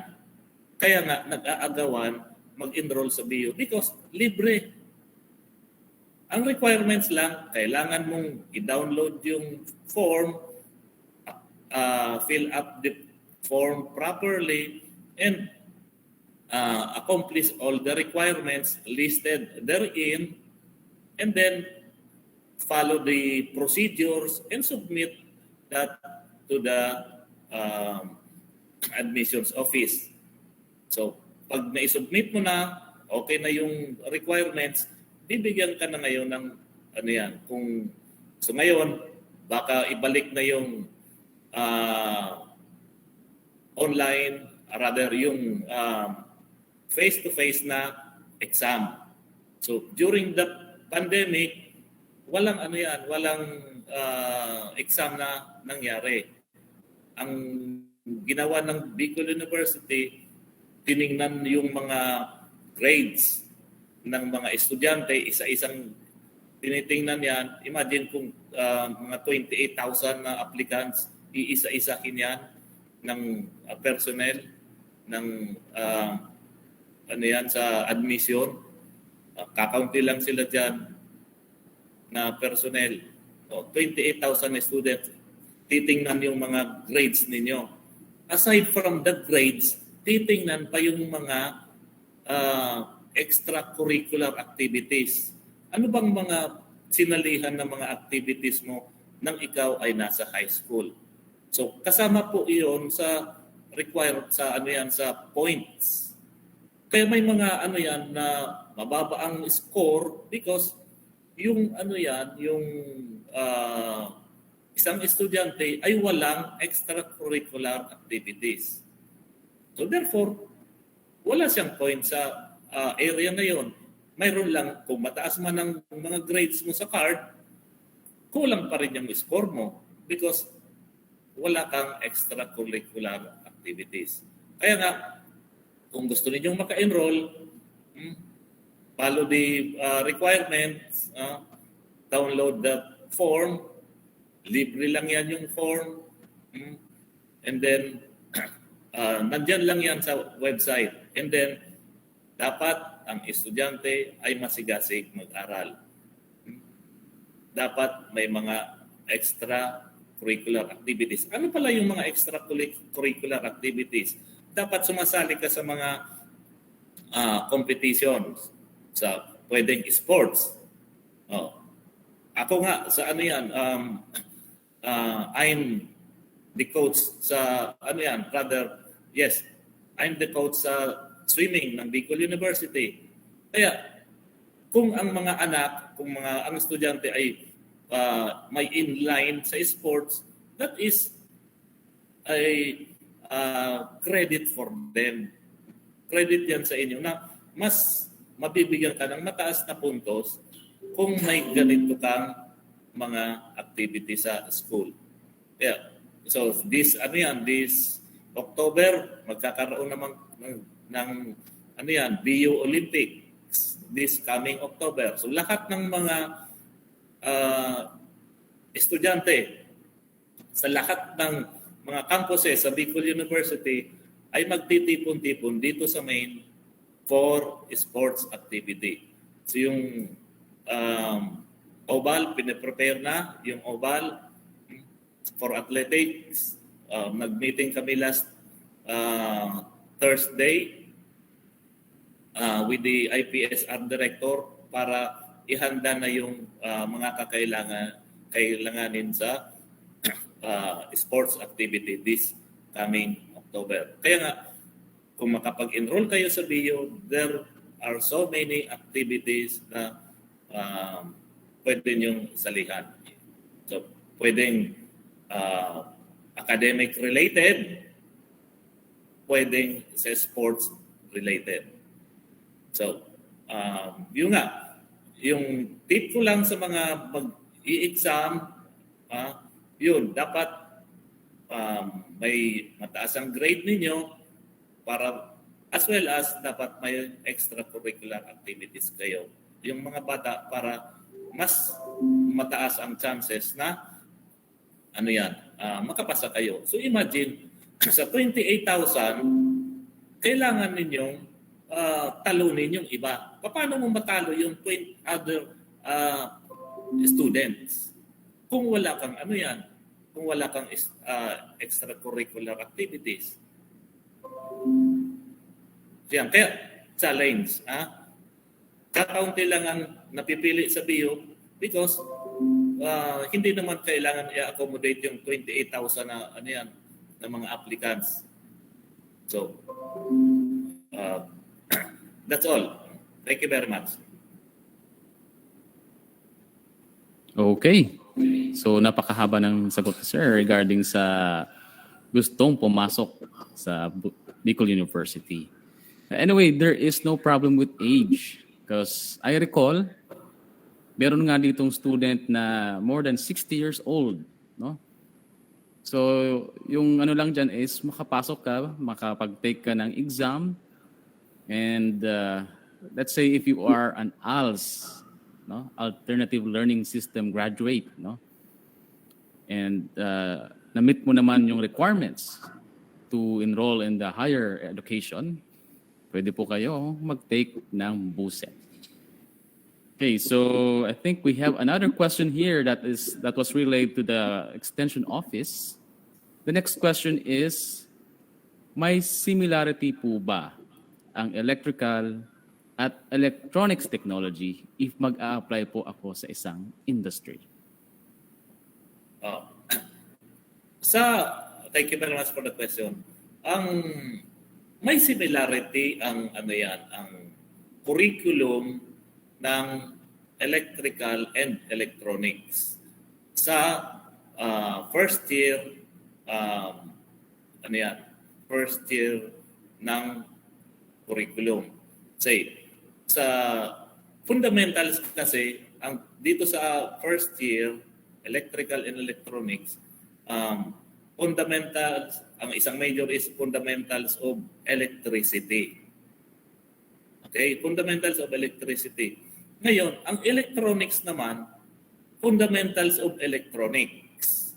But, kung walang electricity, wala ding electronics. Siguro nakuha ninyo yan. Kaya, may relationship ang electrical and electronics. Only sa sa mga upper years, iba-iba na ang major. Because sa electrical, they their laboratories are about AC machines, DC machines. Yung electronics naman ay it involves components, say microchip components ang pinag-uusapan. So, yan. Sa simula pa lang may similarity, pero habang lumalaon, nag-iiba na ngayon. So that is the difference or similarities of the electrical and electronics.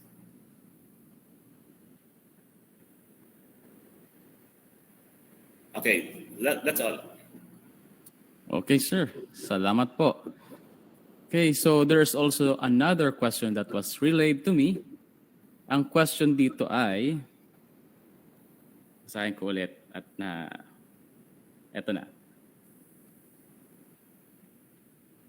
So the question here is, what are the possible jobs after graduating as BSET or BSET students? Okay. So what are the possible jobs for a graduate of electrical and electronics? I have mentioned that already in my lesson yesterday. So when you graduate in electrical, your job will be aligned with electricity. So pwede kang, we have different electrical companies. Pwede dyan. Although, it does not limit you there. Kung electrical ka, ibig bang sabihin, hindi ka pwedeng ma-accept sa electronics company? Walang rule na, walang policy naman ganyan. Kahit electrical ka, pwede ka sa electronics company. May yung anak nga ng kumpare ko, mechanical technology, pero nakapasok sa electronics technology, sa Samsung. So, wala namang wala namang, hindi naman nagpipili yan, yung dyan.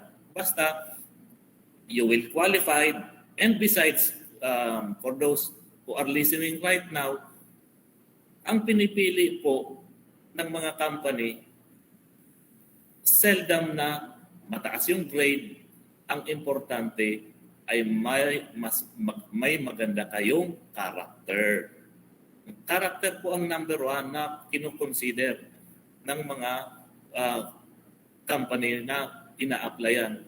That's why may mga application form na may nakalagay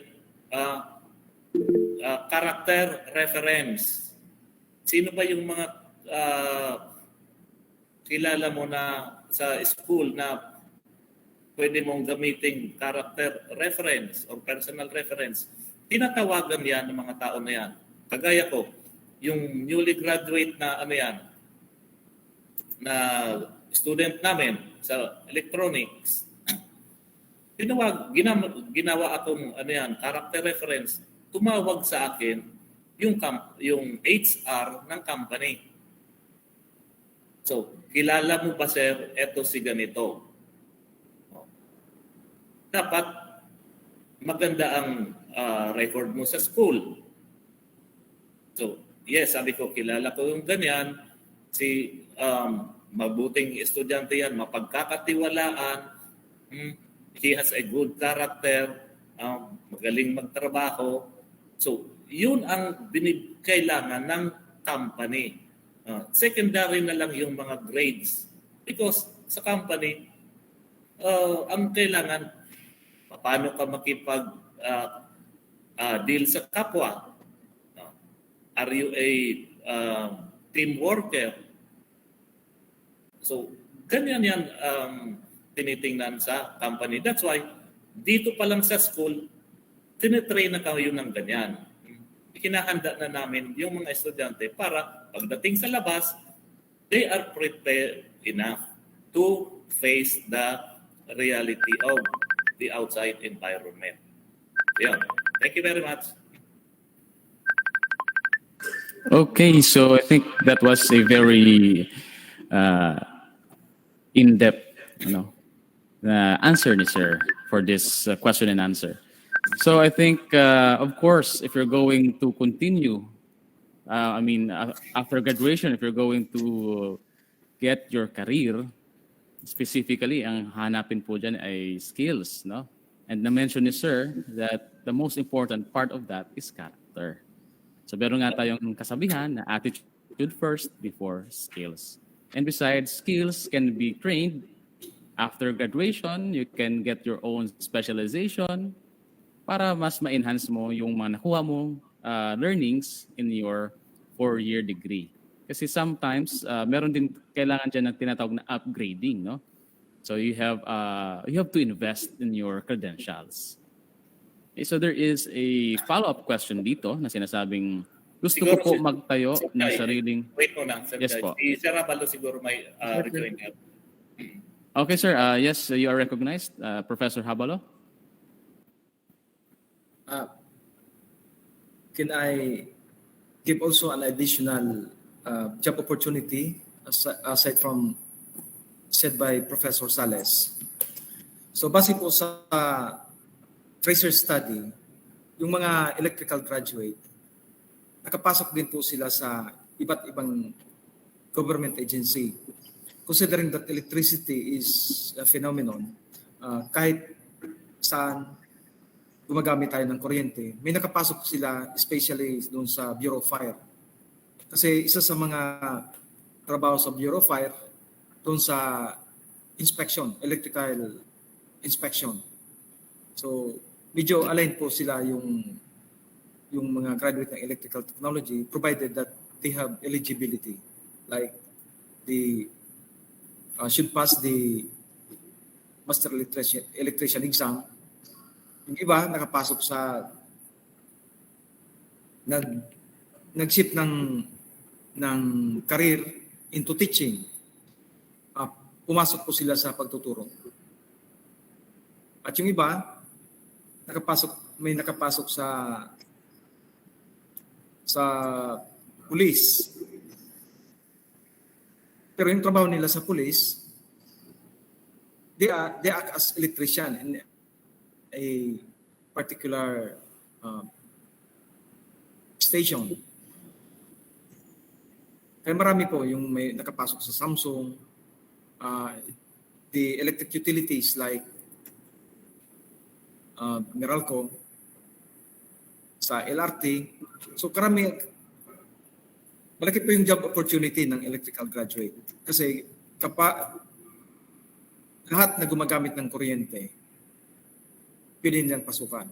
Especially nowadays, because of the climate change, we gradually shift from the vehicle, yung mga sasakyan, dahan-dahan ng linilipat dun sa electrical vehicle or e-vehicle or electronics vehicle.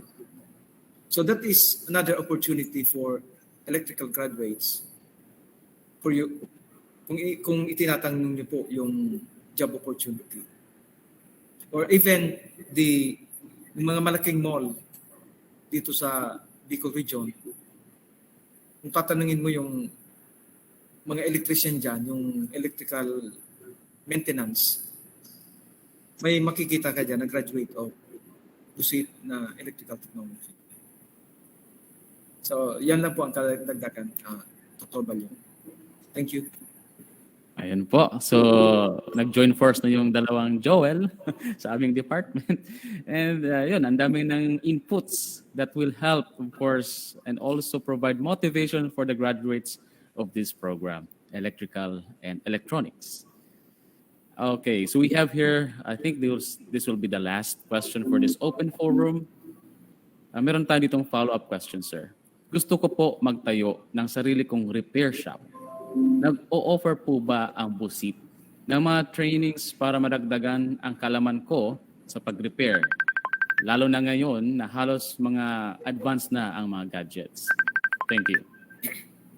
Okay, so that's a very good question. Now, this webinar series, if you are going to follow the series of talks through this webinar, you might be able to get some knowledge and skills in providing your, in starting with your shop.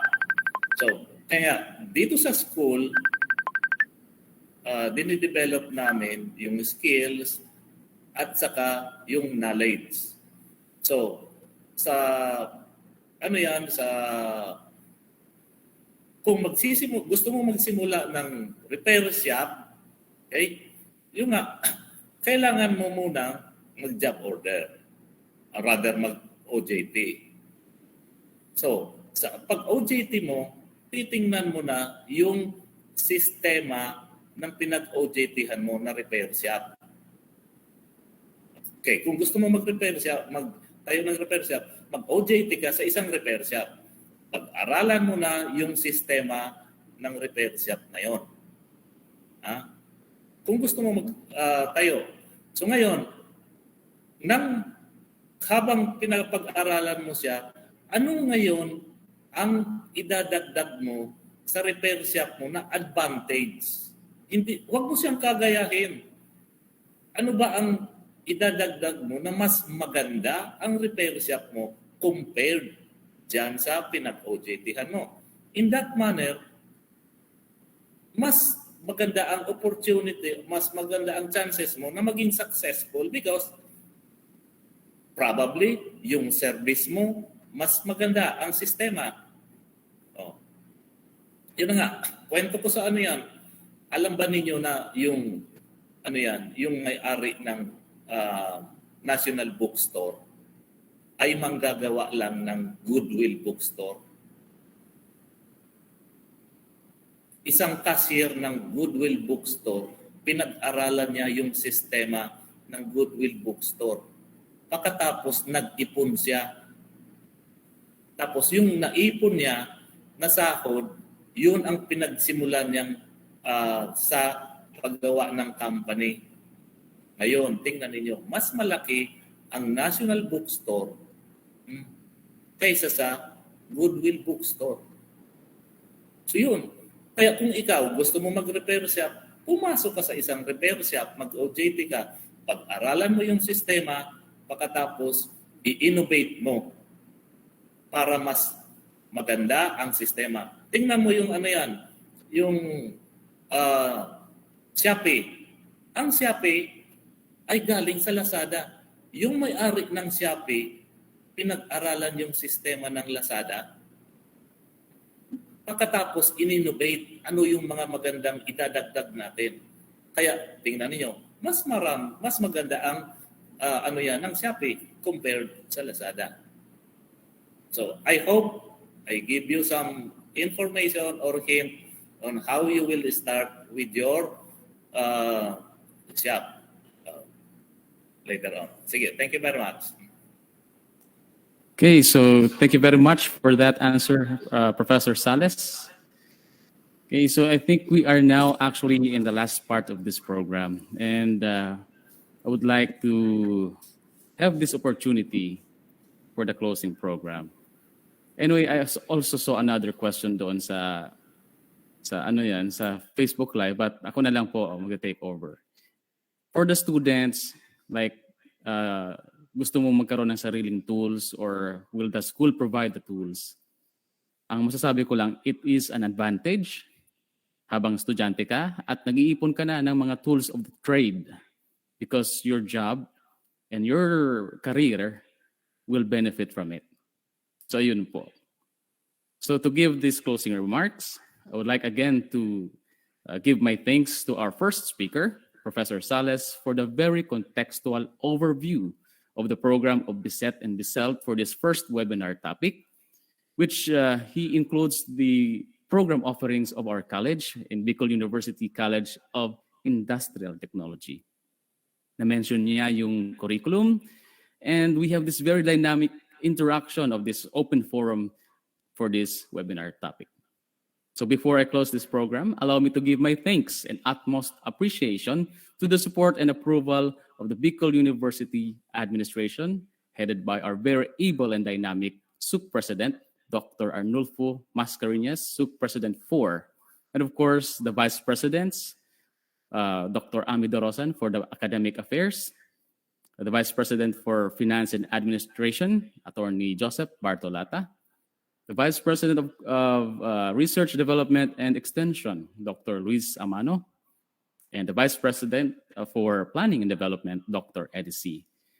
Without their approval and support, this webinar will not be a success. So salamat po sa taus-pusong suporta sa ating webinar series. And of course, salamat sa Bicol University family. Also would like to extend my thanks to the Office of Research, Development, and Extension, particularly to the Extension Service Office for having this webinar event. Special thanks to our Extension Coordinator, Professor Wilma Pahavera, for helping us push through this webinar series and make it the first success, syempre. Okay, kudos to our dear college, Bicol University College of Industrial Technology, headed by our Dean, Dr. Jonathan C. Arroco, together with the Associate Dean, Professor Arlene Valieras, the faculty, and the non-teaching staff of BUSIC. In the same manner, a job well done to our department, Electrical and Electronics Technology, headed by our department chair, Professor Joel Habalo, and of course, our program advisor, Dr. Kenchi Merenciano. Siyempre, the rest of the faculty members of Electrical and Electronics Technology, thank you for participating. And siyempre naman, special thanks and acknowledgement to the participants who attended this webinar. The students of Bicol University, the students outside Bicol University, the alumni, the participants from other school, Batangas State University, National Teachers College, even the best MSCAT. And syempre naman, salute to all the people behind the Bureau of Jail Management and Penology, Ginbatan Albay, and Kamalig Albay, Region 5. Syempre naman, yung nandoon sa loob ng mga PDLs. Thank you very much for participating in this webinar series and looking forward to see everybody on the next episode. Of course, to give you, palakpakan tayo dyan. Salamat sa pag-attend. And before we end this webinar, I would like to give some highlights on the next topics, no? While waiting, don't forget that there will be an evaluation form that you will get or receive in this chat box kung saan makukuha niyo yung e-certificates. Okay, so this is just 1 out of 10 na mga topics. And next weekend, Saturday, it will be electrical and electronic safety, to be followed by electrical and electronic circuits, then digital circuits, then circuit design and simulation, electrical and electronics assembly, electrical and electronic device application, then cost-benefit analysis ng mga electronic appliances, off-grid solar installation, and automatic alcohol dispenser.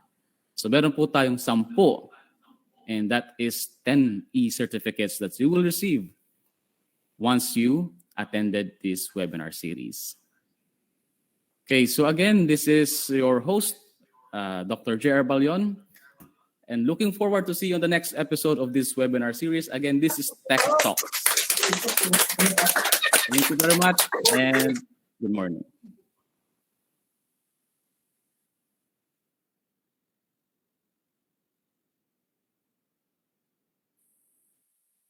I think we can highlight yung mga nasa BGMP dyan. Good morning. Salamat sa pag-attend.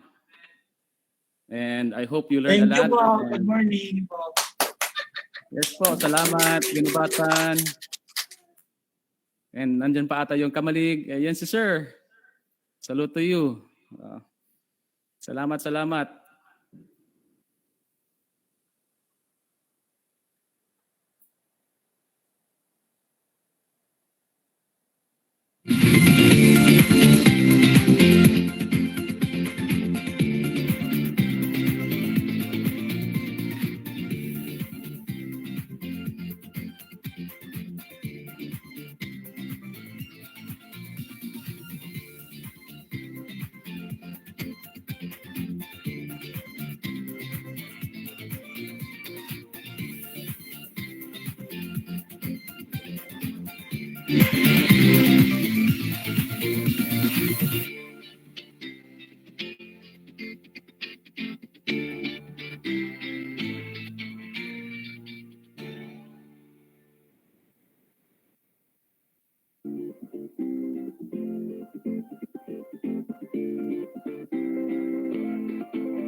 Zombie apocalypse.